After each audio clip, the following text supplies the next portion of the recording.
Ahora que se fue Barton, podríamos hablar de un tema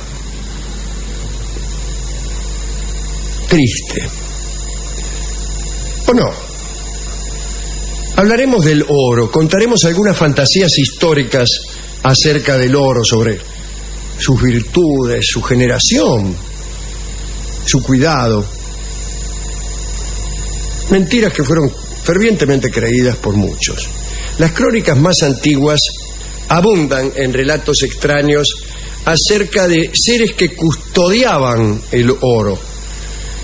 En el libro De Naturalimalum, Claudio Eliano, un retórico romano del siglo III a.C., describió a los buitres que anidaban entre las rocas estériles de Bactriana.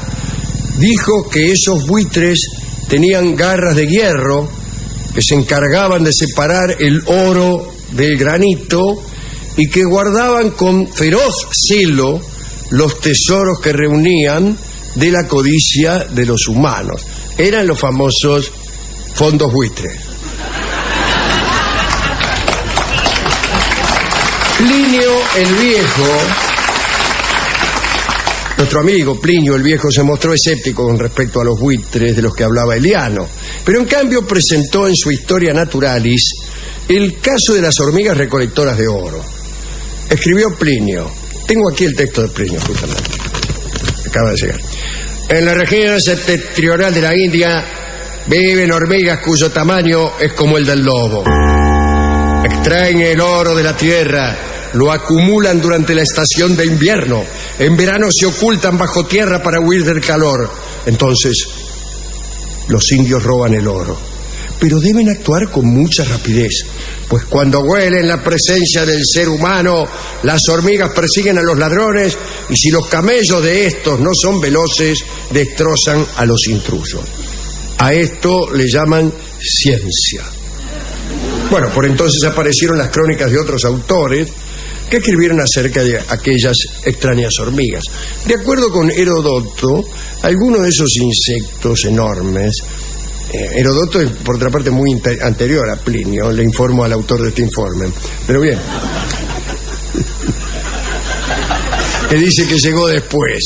Bueno, de acuerdo con Herodoto, algunos de estos insectos enormes habían sido capturados, se los mantenía en la corte del rey de Persia. Estrabón escribió en su geografía que los hombres, para robarles el oro a las hormigas, esparcían unos falsos polvos áureos cerca de las madrigueras. Cuando las hormigas salían a buscar el cebo, tenía lugar el robo. Es un engaño miserable, ¿no? Pero bueno, ¿por qué creían estas cosas? Porque los eruditos de la Edad Media consideraban casi sacrílega cualquier expresión de escepticismo con respecto a los autores antiguos.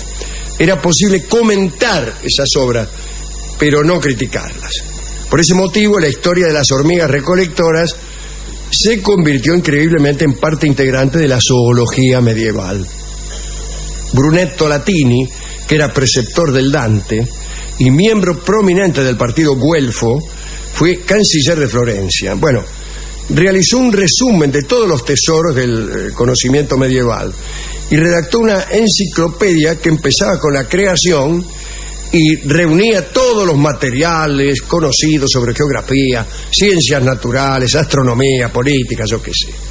Y las famosas hormigas aparecen en las ciencias naturales. De acuerdo con Latini, las hormigas no estaban en la India, sino en Etiopía. Y quien se les aproximaba moría, digo yo, al borde del llanto. Todavía en el siglo XVI se supo algo de aquellas hormigas. Christophe de Thou, que era presidente del Parlamento de París, envió, cuenta esto, él cuenta como cierto, que en 1559 el Shah de Persia envió un regalo al sultán Solimán el Magnífico y que era una hormiga india salvaje y montaraz del tamaño de un perro. ¿Cómo me gustaría que me regalaran una hormiga india salvaje y montaraz del tamaño de un perro? Otras creencias. En el mundo antiguo había existido la idea de que los metales eran después de todo entes orgánicos que crecían y se desarrollaban como las plantas. Entonces le hacían caso a Aristóteles en un libro que se llamaba Relatos Milagrosos, que al final ni siquiera era de Aristóteles. Bueno, lo que sea. La gente plantaba oro, enterrabas un pedazo de oro y crecía. Todo eso creía la gente, pero ahora ya no, lamentablemente.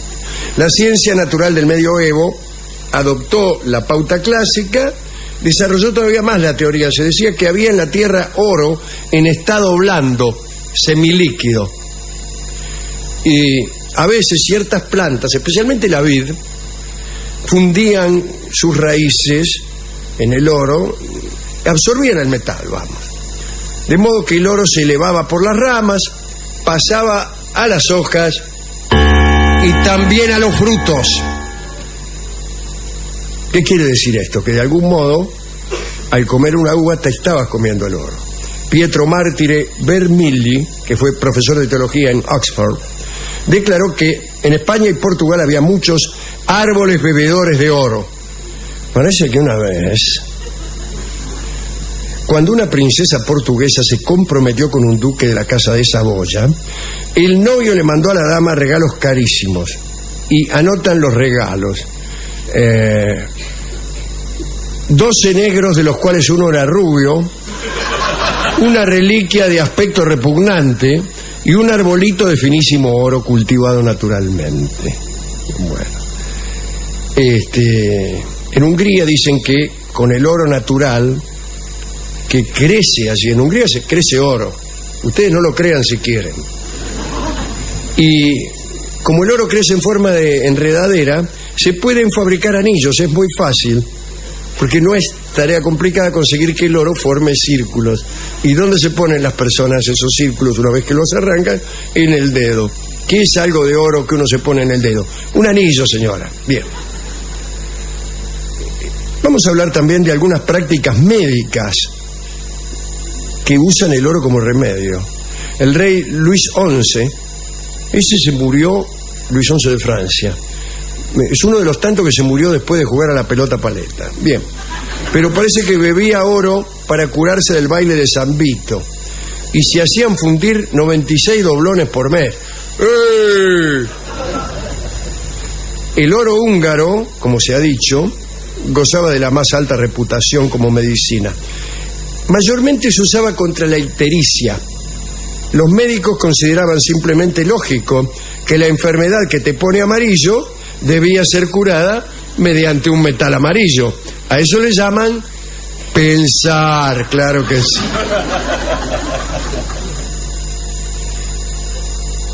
En Versalles, algunos médicos temían que el oro tomado directamente pudiera perjudicar al paciente. Por ahí te comías 5 o 6 monedas de oro y quedaba seco. Entonces inventaron un método con el fin de aplicarlo indirectamente. Mezclaron limaduras de oro en el alimento de las gallinas. Cuando llegaba el momento de sacrificar a las gallinas, la carne ya habría absorbido la virtud del metal. La verdad es que nunca pudo comprobarse más que una considerable suba en el nivel de mortalidad de los gallineros reales. Quiero decir que las gallinas se morían. Y la última historia es probablemente la del rey Midas. Midas tenía unos jardines y un día encontraron ahí en los jardines de Midas a un mendigo harapiento y enredado en las espinas. Entonces lo curaron, lo atendieron, le dieron de comer, y el mendigo no era otro que Dioniso, el dios, al que en Roma llaman Baco. Y entonces, enternecidos por los cuidados que le había dado el rey Midas, le dijo: pídeme cualquier cosa y te la concederé. Y Midas pidió que cualquier cosa que él tocara se convirtiera en oro. Ustedes saben el final de la historia. La historia sirve para enseñar a los niños a que si Dioniso se les presenta, les ofrece un don, no pidan que cualquier cosa que toquen se les convierta en oro. Porque si no les va a pasar lo mismo que al rey Midas, que tocaba esto y era oro, y tocaba aquello y así. No podía comer porque los salames se le convertían en oro, y hasta la hija se le convirtió en oro. Pero no fue tan grave, porque en realidad esto era una broma de Dioniso, que enseguida deshizo aquella magia y permitió que Midas pudiera seguir viviendo y comiendo y hablando con su hija.